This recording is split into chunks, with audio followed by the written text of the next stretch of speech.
This coming weekend at our house, we will be celebrating my grandson's second birthday. His parents and brother will be joining Julie and I as we celebrate this great occasion.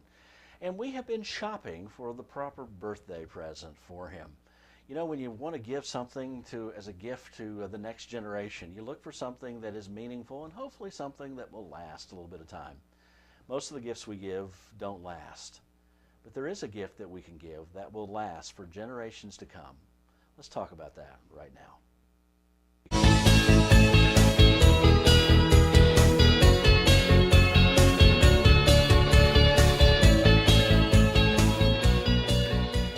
What gift can we give that will last and last? I want to take you back to Genesis chapter 48, where Jacob is giving a blessing to Joseph's two sons, Manasseh and Ephraim, his grandsons, near the end of his life. This is a common thing you see, particularly in Genesis, and you see in other places, but to give a blessing, to pass on a blessing to the next generation.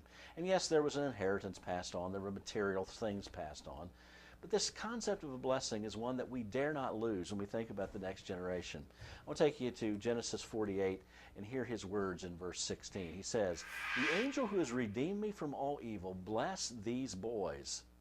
Let my name be upon them, and the name of my fathers Abraham and Isaac, and let them grow into a multitude in the midst of the earth." What a wonderful blessing. I just want to share with you three quick things that we can offer as a blessing to the next generation, to our children, grandchildren, or others in our lives. Number one, it involved a touch. It says in a verse or two before that he laid his hands on their heads.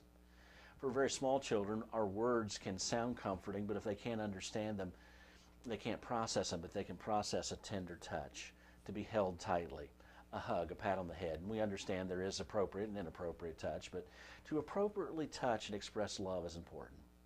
That's one of the great gifts you can give to the next generation. Also, there's the gift of speaking to them about their value.